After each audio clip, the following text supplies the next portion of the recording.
Hey, what's up, guys? Well, I bought a gun today. That's right, I bought a gun. I bought one at Walmart, and the reason I'm making this video is because I want to tell you what my experience was like buying a firearm at Walmart, because I've never done it before.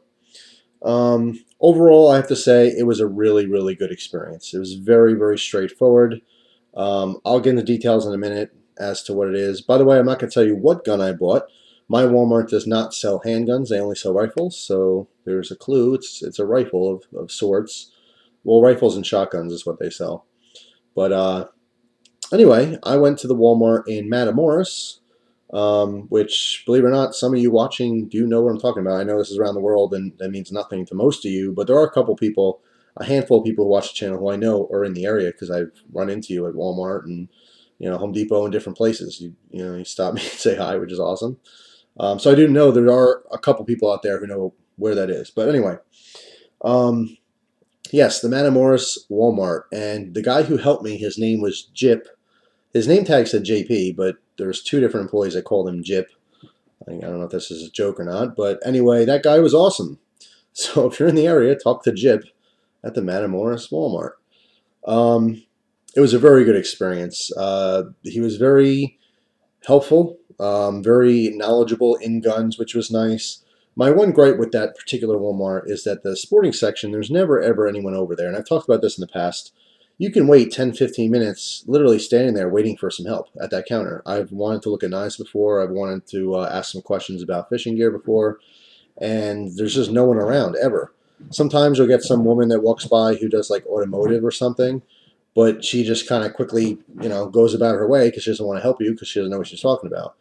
Not to say that women don't know what they're talking about when it comes to firearms and sporting goods, because there was a young girl there, probably, if I had to guess, like 19 or 20, and she knew exactly what she was talking about.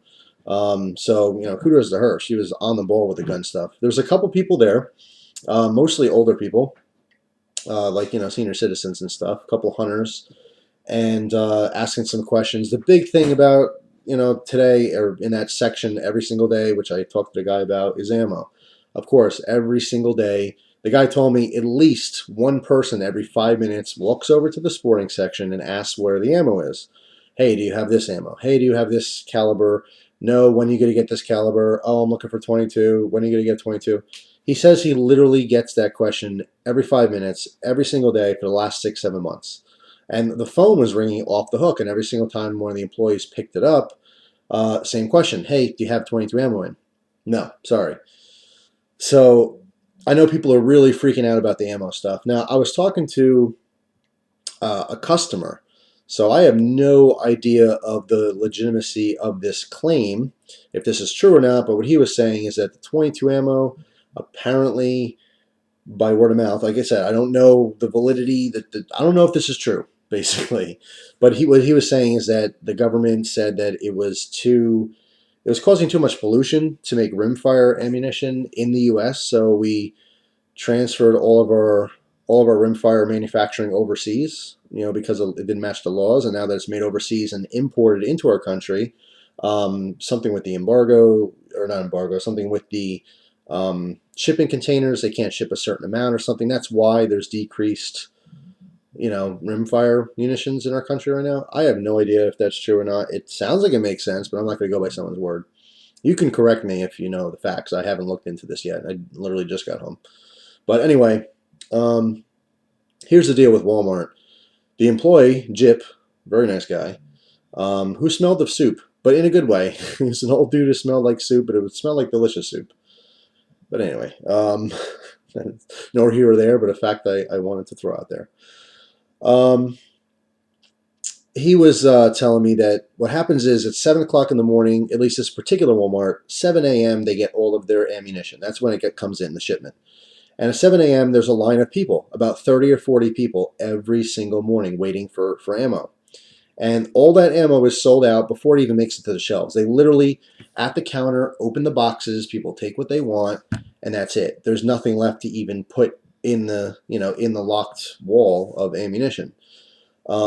He had no 22 ammo at all. No 22 longs, no 22 shorts, no 22 long rifle, no 22 magnums, nothing. Nothing. Now, he was talking to a couple guys, he said last month, and they directly told him that what they do, these particular guys, it was actually a guy, his two brothers, and his wife. Because in my Walmart, there's a limit of 3 boxes of ammunition per person per day. So you're allowed to buy up to 3 boxes of ammo. You can't go to your car and come back as the same person because you're now recognized as purchased ammo for the day. So this guy comes with his wife and his two brothers. And so now he's got 4 people buying up to 3 boxes. So he's got, all this capability of buying all this ammo. And what this particular person is doing, because he's told him, is he's buying 22 ammo and he's reselling it for a lot more. Now, what I can tell you is Walmart's ammunition prices really have not gone up that much. A brick of 22 LR, their sticker price is like $23, which is not bad at all. Last time I bought a brick before all this crap happened, like, I don't know, a year and a half, 2 years ago, it was, I think, $19 for a brick, 550 rounds of like Remington, some, run-of-the-mill crap. So the price hasn't gone up that much. It's just the fact that they can't keep it on the shelves because everyone's hoarding it. But they're hoarding it because they buy it for $23 a box, and they turn around. The guy was saying he was getting $95 a box. $95 a brick. This person is making a living out of buying ammo at Walmart and reselling it. It's ridiculous, and it ruins it for everyone else.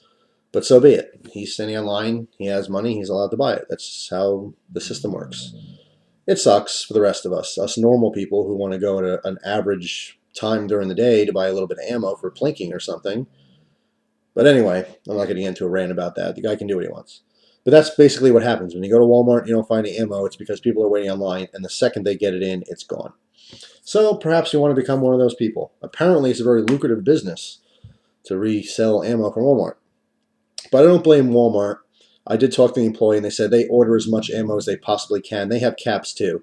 Because the simple answer to this is, well, if you sell out of, let's say, 1,000 boxes of ammo, why don't you buy 10,000 boxes and stock that? Stock more than you're selling so other people can buy it too. It's just not the case. They're buying the maximum amount of ammunition that they can actually buy, per store for the day. And it just sells out. That's it. There's too many people. There's too much supply and not, or excuse me, too much demand and not enough supply. So anyway, if you're one of those hoarders making money on this, shame on you, because the rest of us, we're kind of pissed we can't get our ammo. We only want a box or two, and you're buying it all up to make money. Anyway, moving on. This guy, Jip, was very, what's the word? He was a great employee. He was cordial. That's not the word I'm looking for, though. He was accommodating. That's the word I'm looking for. Very accommodating to me. There was a problem with the computer system there at the sporting section. So to save time, he walked me over and used the computer over by the automotive section, which is like right there. It's like 20 feet. And I was able to do all my paperwork on the computer instead of longhand, and he just printed it out, which was actually a nice bonus because it sucks to just have to write all that crap. So I just typed it in, took 2 seconds, printed out my stuff. I was kind of laughing with him. He was talking, having a small chat here and there.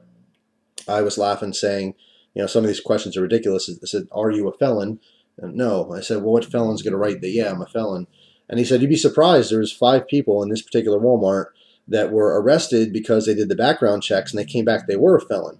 So the employee is told to stall. They call the police and tell them that, hey, this is what's going on.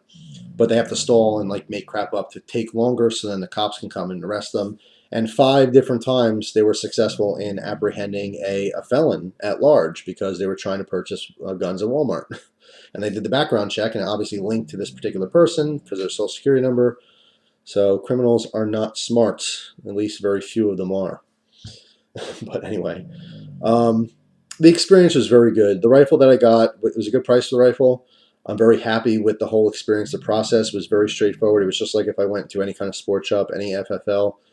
In fact, it was even easier in this particular case because I was able to use a computer. Although I think that's rare. It's just because the other one was down or whatever. But filled everything out that I needed to do. The whole thing took about 25 minutes. Like I said, very, very straightforward. And I think it's because of the specific person that I got. So big thank you and shout out to Jip, the employee in the sports section of the Matamoros Walmart. Thank you very much for making my experience very, very nice. They have a nice little selection there, and the prices really aren't bad at all. I mean, they're Walmart. It's hard to beat the prices on anything, but just guns are no different there. The prices are good. And a lot of the stuff that I saw was cheaper than what you're going to pay at a little mom and pop shop. Although I would recommend, if you can afford to and if you have the means to always purchase at a small gun shop as opposed to some massive conglomerate corporation like Walmart. It's better to support the little guy. But this was 110% an impulse purchase. I was literally walking over. I went to Walmart to buy toilet paper because, get this, I treated myself. About 2 weeks ago, I decided, you know what? I'm going to get really expensive soft toilet paper. Why not? My butt deserves it. And you know what? It sucks. I got super, super soft toilet paper and it like falls apart. It like disintegrates in my hand, which is not a good time. So I went back to my cheap stuff. That's what I went to Walmart for, that and a couple other household items. And I'm in the sports section. I was actually looking at the fishing stuff. And then I saw a couple knives here and there, and I was looking at the guns on the wall, and I saw one, and I'm like, you know what? I want that right now. Price was right. I can't afford it, but I'll be selling some stuff to pay that off. There will be a sale video soon. Total impulse purchase, but I'm very happy with my purchase, and I'm not going to talk about it anymore because I want to give it away. Feel free to guess in the comments down below what rifle and or shotgun you thought that I bought today, and I will reveal that very soon. Actually, it's hanging up right there in the gun rack. I can see it, but you can't. So anyway, I'll talk about that soon, as well as make some other videos on some interesting things. And yes, I'm going to do knife reviews. I always do. I know you're wondering, doesn't this guy do knife reviews? Where are the knives? There's knives to review, trust me. The next one I think I'm going to do is, I have a fixed blade to do. I have a couple Strades I've been testing. I think the next one, though, is going to be the Maxpedition Excelsis, the large and the small. I think I want to review that very, very soon because I've had a lot of hands-on experience with that lately. So that's all for now. My experience with buying a gun at Walmart has been good. It's been very positive. It's like buying a gun anywhere else in Pennsylvania from my own personal experience. I happen to get the right guy.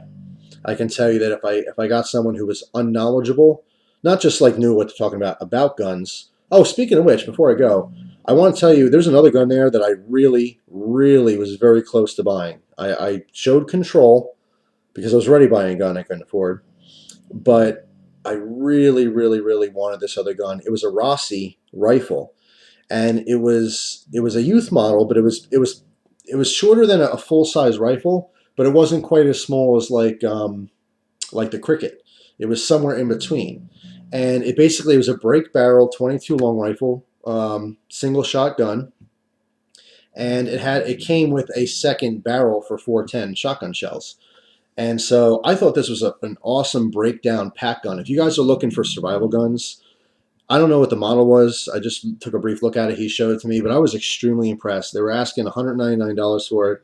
For $200, you know, this is a great option for a pack gun. And more specifically, a great option if you have a child that you're trying to teach how to hunt or something. You get both barrels. They can shoot 410 or they can shoot 22 long rifle. It is single shot. It breaks down very easily. There was the screw was attached to the swivel mount on the forearm, and when you unscrewed it, the forearm came off, and then you break the barrel from the stock, and then of course it just unhooks, so that you basically have two pieces. It's or three pieces, very, very simple to assemble and take down. If you want to, you can put that in most of your bags. I see everyone carrying these days. So you could probably put that rifle in there and the spare barrel. And the forearm, in a box of 22s and a box of 410s. It'd be an awesome, awesome little camp gun. But anyway, for $200, I mean, if I had it in my pocket, I'd own that gun right now. I was that impressed with it. Rossi. I've seen Rossi firearms before. Walmart carries, what I saw anyway, they carry mostly Mossberg, a lot of 22s and 12 gauges. They carry Maverick, a bunch of Maverick shotguns, and also Maverick 22s. The Rossi brand. They have the Crickets there. I've showed them before. And they also have Remington. But besides that, Diamondback. The gun of the month was a Diamondback 223 of some sort, some variant. But what sucks is that I saw a bunch of ARs there. They must have had at least 7 or 8 different ARs, but no AKs. And it's because of that stigma. There's a stigma there. There's no problem with Walmart selling an AR-15 or AR-15 variant. That's American muscle. But God forbid there's an AK at Walmart, that'll make the news. Oh my God, AK-47s at Walmart. The terrorist gun. That sucks. I am so an AK-47 fan. And I miss my AK-47 very, very much. And there will be one in my future. Who knows when? But I am missing it bad. I can kick myself, but sometimes you gotta do what you gotta do. I didn't sell because I wanted to. That's life. But yeah, my experience with buying a gun at Walmart was a-okay. So if you happen to be walking through Wally World and your sells guns, take a look. If you don't have to dread the process, it was very, very straightforward. Thanks to Jip. Thanks, Jip. So that's all. Thanks for watching. Hope you guys have a great day, and I will see you soon. Take care.